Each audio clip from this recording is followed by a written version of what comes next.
Hello everyone, welcome to my channel Teaching Zone. So, today we start our chapter Integers of class 7th Maths NCERT.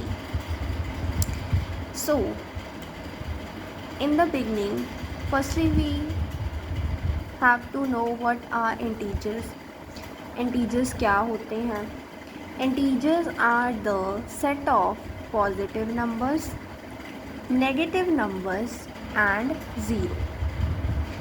Integers are set of positive numbers, negative numbers and zero. For example, positive set of number कौन सा है इसमें? For example जैसे कि 1, 2, 3 and so on. Negative set of numbers कौन सा है? जैसे कि -1, -2 and -3 so on. And 0 is also considered as integers. But integers never be in fraction or in decimal. जो हमारे पास integers होते हैं ना, वो कभी भी फ्रैक्शनल फॉर्म में यानी कि p/q की फॉर्म में नहीं होते और ना ही हमारे पास डेसिमल फॉर्म में होते हैं. फॉर एग्ज़ाम्पल जैसे कि हमने 2.5 ले लिया, ठीक है. इस फॉर्म में हमारे पास इंटीजर्स नहीं होते. Integers are only set of positive, negative and zero. Then इसमें हमें कहा गया है कि जो इंटीजर्स है ये ना एक टाइप का क्वेश्चन है, मतलब बुक में ये चीज़ कही गई है कि जब हम इंटीजर्स को कहते हैं कि वो क्लोज्ड अंडर एडिशन है, तो इसका मतलब क्या है, हमें ये बताना है कि इसका मतलब क्या है. So it means that when we add two integers the result is always another integer. इस चीज़ का मतलब क्या है? Closed under addition. इस चीज़ का मतलब क्या है कि जब हम दो इंटीजर्स को एक दूसरे के साथ ऐड करते हैं ना, तो हमेशा जो हमारा रिज़ल्ट मतलब जो आंसर आएगा वो एक अनदर इंटीजर, मतलब वो भी एक इंटीजर नंबर ही होगा. For example if we solve here, let's take example if we add जैसे कि हमें पता है कि पॉजिटिव सेट ऑफ नंबर्स को भी इंटीजर्स कहते हैं. फॉर एग्ज़ाम्पल 2 + 5, तो ये दोनों हमारे पास क्या है? 2 भी एक इंटीजर है और 5 भी एक इंटीजर है. तो जब हम इन दोनों को प्लस करेंगे तो हमारे पास आंसर आएगा 7. तो यही मतलब है closed under addition.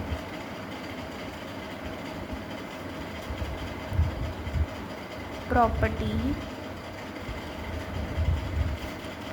Of integers, ठीक है. तो यही मतलब है कि ये 2 भी एक इंटीजर है और 5 भी एक इंटीजर है, और हमने जब इनको प्लस किया तो आंसर हमारे पास 7 आया, जो कि हमारा रिज़ल्ट है वो भी एक इंटीजर ही है, ठीक है. नेक्स्ट अगर हम बात करें, यही प्रॉपर्टी एक मल्टीप्लिकेशन में भी अप्लाई होगी, ठीक है, और सब्सट्रैक्शन में भी. मतलब जब हम दो नंबर्स को सब्ट्रैक्ट करेंगे, फॉर एग्ज़ाम्पल 2 - 5, जब हमने 2 में से 5 को माइनस किया तो हमारे पास आंसर आएगा -3, because 5 is greater than 2 and having negative sign, ठीक है. तो नेगेटिव सेट ऑफ नंबर्स भी हमारे पास क्या होते हैं? इंटीजर्स. सो जब हमने दो नंबर्स को सब्ट्रैक्ट किया तो हमारे पास रिज़ल्ट आया, वो भी एक इंटीजर ही है. और मल्टीप्लिकेशन भी ये प्रॉपर्टी होती है, मतलब क्लोज्ड अंडर मल्टीप्लिकेशन. इसमें क्या है? फॉर एग्ज़ाम्पल आपने 2 की मल्टीप्लाई की 5 से, तो हमारे पास आंसर क्या आया? 10, ठीक है. ये भी एक इंटीजर है, ये भी इंटीजर है, और जो हमारे पास रिज़ल्ट आया वो भी एक इंटीजर है. बट ये प्रॉपर्टी है जो वो डिवीज़न पे अलाउ नहीं होती, ना ही एप्लीकेबल है. क्यों? क्योंकि जब हम दो इंटीजर्स को डिवाइड करते हैं तो जो हमारे पास रिज़ल्ट आएगा वो डेसिमल फॉर्म में आएगा। फॉर एग्ज़ाम्पल अगर आप लेके देखो, आपने डिवाइड कर दिया 2 को 5 पे, आपने 2 को 5 पे डिवाइड कर दिया। आप यहाँ पे करके देख लो, आपको पता चल जाएगा। हमने रखा 2 और 5, firstly 0, it become 20, then we add here point, then हमें पता है कि 5 के टेबल पे 4 पे आता है 20। ओके, तो हमारे पास यहाँ आंसर कितना आया 0.4, तो ये डेसिमल फॉर्म में आ गया। सो जो ये प्रॉपर्टी इंटीजर्स की वो डेसिमल डिवाइड पे अप्लाई नहीं होती, ठीक है। देन उसके बाद हम प्रॉपर्टीज़ ऑफ इंटीजर्स की बात करेंगे। तो इसमें हमारे पास फर्स्ट क्या है, कम्यूटेटिव प्रॉपर्टी। कम्यूटेटिव प्रॉपर्टी क्या है, इसमें ये कह रहे हैं कि it says that if you swum the numbers and still get the same result. इसका मतलब क्या है कि अगर हमने सपोज़ इसकी हमारी जो नॉर्मल इक्वेशन है वो है ये a plus b is equal to b plus a. For example इसमें इन्होंने स्वैम का मतलब क्या दिया है, जैसे कि आपने 2 + 5 किया तो आपका आंसर क्या आया 7। यहाँ पे 2 क्या है हमारा a, ठीक है, और 5 क्या है b, ठीक है, हमारा ये आ गया रिज़ल्ट, ठीक है। अगर हम यही चीज़ को उल्टा कर दें, फॉर एग्ज़ाम्पल अगर हमने 5 आगे कर दिया, 5 हमारा b था ना और a हमारा 2 था, ठीक है, तब भी हमारे पास आंसर तो 7 ही आया ना। तो कम्यूटेटिव प्रॉपर्टी यही कह रही है कि अगर आप इनको इंटरचेंज भी कर दोगे, ठीक है, फॉर एग्ज़ाम्पल b को आगे ले आओगे और a को पीछे ले जाओगे तो रिज़ल्ट आप दोनों का सेम ही आएगा। तो ये कहती है हमारी कम्यूटेटिव प्रॉपर्टी। और जो ये कम्यूटेटिव प्रॉपर्टी है वो इंटीजर्स में ओनली एडिशन एंड मल्टीप्लिकेशन पे ही अप्लाई होती है, ठीक है, ये सब्सट्रैक्शन और डिवीज़न पे नहीं एप्लीकेबल है। फॉर एग्ज़ाम्पल आप मल्टीप्लिकेशन पर भी करके देख लो। For example a into B, ये हमारी नॉर्मल इक्वेशन हो गई, b into a। For example आपने 2 की मल्टीप्लाई की 5 के साथ तो आपका आंसर क्या आया 10। सेम इधर कर लो, 5 हमारा b था, a हमारा 2 था, ठीक है, तो हमारे पास क्या बना 10, आंसर सेम आया ना। तो ये कम्यूटेटिव प्रॉपर्टी अप्लाई हो रही है। अब अगर आप इसको ही सेम डिवीज़न पे माइनस पे करके देख लो, सब्सट्रैक्शन पे, तो आपके पास सेम आंसर नहीं आएगा। For example 2 - 5 is equal to 5 - 2, ठीक है, हमारा इधर आंसर आ रहा है -3 और उधर आएगा 3, तो ये दोनों तो सिमिलर हुए ही नहीं ना आंसर्स, दोनों आंसर्स सिमिलर नहीं हुए ना,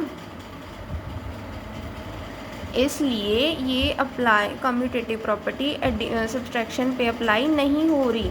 डिवीज़न पे भी सेम ही होगा।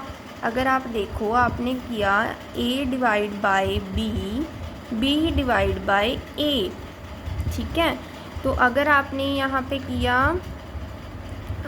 5 डिवाइड बाय 10, ठीक है, और यहाँ पे कर दिया 10 डिवाइड बाय 5, तो आपका यहाँ पे तो आंसर 2 आ जाएगा, ठीक है। बट जब आप 5 को 10 पे डिवाइड करोगे तो आपका आंसर पॉइंट्स में आएगा, ठीक है, 0.5। तो ये भी सिमिलर नहीं हुए आंसर, ठीक है। इसीलिए जो कम्यूटेटिव प्रॉपर्टी है वो एप्लीकेबल है ओनली एडिशन एंड मल्टीप्लिकेशन पे, ठीक है। ये तो हमारी फर्स्ट प्रॉपर्टी हो गई। Then we move to our next property, associative property. Associative property क्या कहती है, it means changing of grouping of numbers does not change the result. मतलब कि अगर हम, ये है इसकी नॉर्मल इक्वेशन, ठीक है, अगर हम इनकी नंबर्स की ग्रुपिंग को चेंज कर दें तो हमारे पास रिज़ल्ट चेंज नहीं होगा, ठीक है, रिज़ल्ट नहीं चेंज होगा।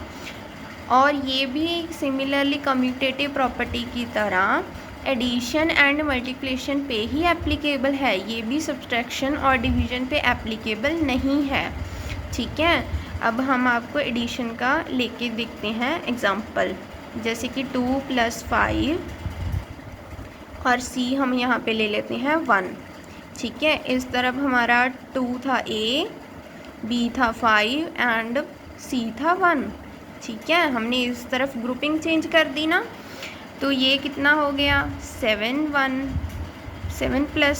1 एंड ये हमारा हो गया 6। ठीक है, इधर कितने बने 8 और इधर भी कितने बन गए 8, तो आंसर क्या है सिमिलर। तो कम्यूटेटिव एसोसिएटिव प्रॉपर्टी है ये, वो एडिशन पे एप्लीकेबल है, सिमिलरली मल्टीप्लिकेशन पे भी होगी। ठीक है, फॉर एग्जांपल a × b, इनकी ग्रुपिंग कर दी, c को अलग रख लिया। अब हमने a को अलग कर दिया, b एंड c की ग्रुपिंग कर दी। फॉर एग्जांपल 2 × 5 × 1, और उसके बाद जब हमने किया a तो हमारे पास था 2, b हमारे पास क्या था 5, c था हमारे पास 1।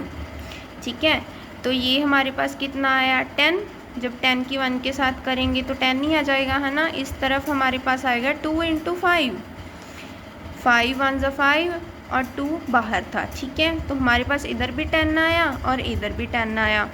आंसर क्या हो गए सिमिलर।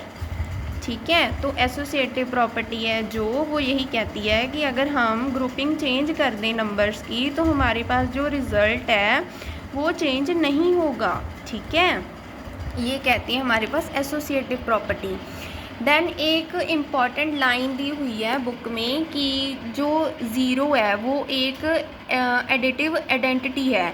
इसका मतलब क्या है कि जो ज़ीरो है, ठीक है, अगर हम उसको किसी भी नंबर के साथ प्लस करेंगे, ठीक है, अगर तो ज़ीरो उस नंबर के पीछे है, मतलब a + 0 मतलब a कोई भी नंबर हो, ठीक है, और अगर ज़ीरो a के आगे भी है, ठीक है, तो हमारे पास जो रिज़ल्ट आएगा वो सिमिलर ही आएगा। ठीक है, मतलब अगर ज़ीरो नंबर के आगे भी आ गया तो हमारे पास आंसर ज़ीरो नहीं आएगा, हमारे पास आंसर उतना ही आएगा। ठीक है, वेयर एज इन्होंने कहा है कि जो 1 है, 1 इज़ अ मल्टीप्लिकेटिव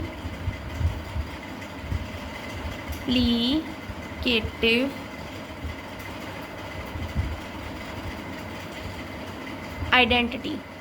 ठीक है, एक लाइन और दी हुई है कि जो हमारा 1 है वो मल्टीप्लिकेटिव आइडेंटिटी है, मतलब सिमिलर a क्या है, कोई भी नंबर हुआ, अगर हम उसकी मल्टीप्लाई 1 से करें, अगर 1 उसके पीछे है या फिर 1 उसके आगे भी है तो हमारा रिज़ल्ट सिमिलर ही आएगा, सेम ही आएगा, इसमें कोई डिफरेंस नहीं आएगा। ठीक है, चाहे 1 उसके आगे हो चाहे पीछे हो। ठीक है, तो ये कुछ इम्पॉर्टेंट पॉइंट्स थे और ये वीडियो हमारी एज अ इंट्रोडक्शन है of chapter 1 class 7th integers. Next video में हम एक्सरसाइज सॉल्व करेंगे हमारी 1.1। Thank you for watching.